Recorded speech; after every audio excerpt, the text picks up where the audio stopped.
Welcome to KRR kitchen. இன்றைக்கி நம்ம கிச்சனில் என்ன ரெசிபி பார்க்க போகிறோம்னா, நல்ல ஒரு அருமையான மொறுமொறுப்பான ஸ்நாக் ரெசிபி தான் பார்க்க போகிறோம். ரொம்ப சூப்பராக இருக்கும். வீட்டில் அரிசி மாவும் உருளைக்கிழங்கும் இருந்தால் போதும், டக்குன்னு உடனே செஞ்சு கொடுத்துடலாம் குழந்தைங்களுக்கு. டேஸ்ட்டும் பார்த்திங்கன்னா ரொம்பவே சூப்பராக இருக்கும். கிட்டத்தட்ட இதோட டேஸ்ட்டு பார்த்திங்கன்னா நம்ம ஃப்ரெஞ்சு ஃப்ரைஸ் சாப்பிட்ற மாதிரியே இருக்கும் டேஸ்ட்டு. வாங்க இந்த ஸ்நாக் ரெசிபி எப்படி செய்கிறது நம்ம வீடியோக்குள்ளே போய் பார்ப்போம். அதுக்கு முன்னாடி நம்ம சேனலை இப்போ தான் ஃபஸ்ட் டைம் பார்க்குறீங்கன்னா சப்ஸ்கிரைப் பண்ணி வச்சுக்கோங்க. கூடவே பெல் சிம்பல் ப்ரெஸ் பண்ணி ஆளுங்கிற ஆப்ஷனையும் ப்ரெஸ் பண்ணி வச்சுக்கோங்க. அப்போ தான் நான் போகிற வீடியோஸ் எல்லாம் உங்களுக்கு தொடர்ந்து நோட்டிஃபிகேஷனில் ஒன்றுக்கொன்னே கிடச்சிட்ருக்கோம். இப்போ வாங்க இந்த ரெசிபி எப்படி செய்கிறதுன்னு பார்த்துடலாம். அதுக்கு அடுப்பில் ஒரு கடாய் வச்சுக்கோங்க. அதில் 2 டீஸ்பூன் அளவுக்கு எண்ணெய் விட்டு நல்லா ஒரு 5-6 பூண்டு பல்லை துருவிட்டு எடுத்து வச்சுக்கோங்க. அதை இது கூட சேர்த்து நல்லா வதக்கிக்கோங்க. 1 டேபிள் ஸ்பூன் அளவுக்கு சில்லி ஃப்ளேக்ஸ் எடுத்துக்கோங்க. அதையும் சேர்த்து நல்லா ஃப்ரை பண்ணிக்கோங்க. அடுப்பை ஸ்லோ ஃப்ளேமில் வச்சு ஃப்ரை பண்ணி எடுத்துக்கோங்க. நல்லா ஒரு 3 நிமிஷத்துக்கு ஃப்ரை ஆனதுக்கப்புறம் இதில் 1 கப் அளவுக்கு தண்ணி சேர்த்துக்குங்க. தண்ணி இப்போ நல்லா கொதி வரட்டும்.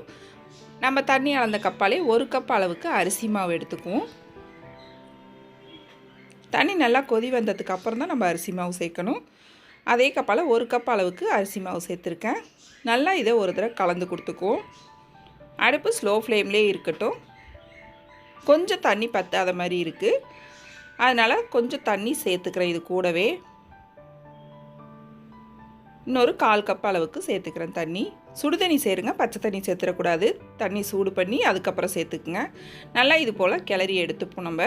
இப்போ இதை நல்லா வேறு ஒரு பாத்திரத்துக்கு மாற்றி கொஞ்சம் கூட சூடு இல்லாத அளவுக்கு ஆற வச்சு எடுத்துக்குவோம். இப்போ 3 உருளைக்கிழங்கு வேக வச்சுருக்கேன். இதோட அளவுன்னு பார்த்திங்கன்னா ஒரு 250 கிராம் இருக்கும். இப்போ இதை நம்ம கேரட் கட்டையில் துருவி எடுத்துக்குவோம். நல்லா நைஸாக உள்ளதில் துருவி எடுத்துக்குங்க. இப்போ எல்லாத்தையும் நான் துருவி எடுத்துட்டேன். இப்போ துருவின அந்த உருளைக்கிழங்க நம்ம எடுத்து வச்சுருக்க கலரி வச்சுருக்க அந்த அரிசி மாவு கூட சேர்த்துக்குவோம். சேர்த்து இது கூட தேவையான அளவு உப்பும் சேர்த்துக்குங்க.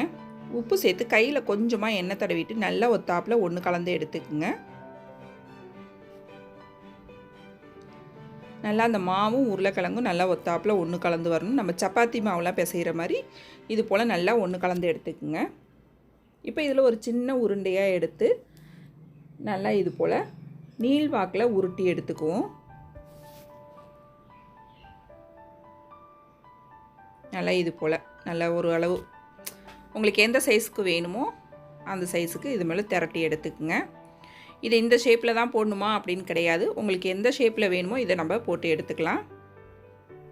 இது போல் சின்ன சின்னதாக கட் பண்ணி எல்லாத்தையும் ரெடி பண்ணி எடுத்துக்கிறேன்.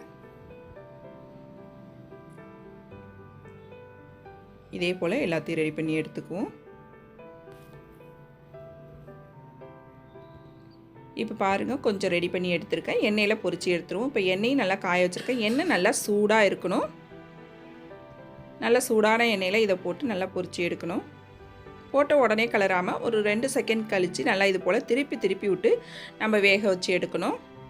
திருப்பி போட்டதுக்கப்புறம் கடைசியாக ஒரு 3 நிமிஷத்துக்கு அடுப்பை ஸ்லோ ஃப்ளேமில் வச்சு பொரித்து எடுத்திங்கன்னா நல்லா உள்ளேயும் வெந்து வரும், வெளியிலையும் நல்லா கிறிஸ்பியாக இருக்கும். ரொம்ப மொறுமொறுப்பாக இருக்குங்க அந்த ஸ்நாக்ஸு. இப்போ இதே போல் மீதம் இருக்கிறது எல்லாத்தையும் நான் பொரித்து எடுத்துக்கிறேன். இப்போ நம்மளோட ஸ்நாக்ஸ் ரொம்ப சூப்பராக ரெடி ஆகிடுச்சு. பாருங்கள், நல்லா வெளியில் நல்லா மொறுமொறுப்பாகவும் இருக்குது, உள்ளேயும் நல்லா வெந்து சூப்பராக இருக்குங்க. டேஸ்ட்டு ரொம்ப அருமையாக இருக்கும். ஒரு தடவை செஞ்சு கொடுத்துட்டிங்கன்னா குழந்தைங்க அடிக்கடி செய்ய சொல்லி கேட்பாங்க. அந்தளவுக்கு டேஸ்ட்டு ரொம்பவே அருமையாக இருக்கும். நம்ம எல்லார் வீட்லேயும் அரிசி மாவும் சரி உருளைக்கிழங்கும் சரி எப்போதும் இருந்துக்கிட்டே தான் இருக்கும். குழந்தைங்க ஸ்நாக்னு கேட்கும்போது டக்குன்னு உடனே நம்ம செஞ்சு கொடுக்கலாம். ரொம்ப ஈஸியான ரெசிபி இது. நல்லா மொறுமொறுப்பாகவும் இருக்கும். சாப்பிட்றதுக்கு டேஸ்ட்டும் அவ்வளோ ஒரு அருமையாக இருக்கும். அருமையான இந்த ரெசிபியை நீங்களும் ட்ரை பண்ணி பாருங்கள். ட்ரை பண்ணி பார்த்துட்டு எப்படி இருக்குன்னு எனக்கு கமெண்ட் பண்ணுங்கள். இன்னும் இந்த ரெசிபி பிடிச்சிருந்துன்னா லைக் பண்ணுங்கள், ஷேர் பண்ணுங்கள். மறக்காமல் நம்ம கேஆர்ஆர் கிச்சனை சப்ஸ்கிரைப் பண்ணி வச்சுக்கோங்க. நாளைக்கு வேறொரு ரெசிபியோடு சந்திப்போம். தேங்க்ஸ் ஃபார் வாட்சிங்.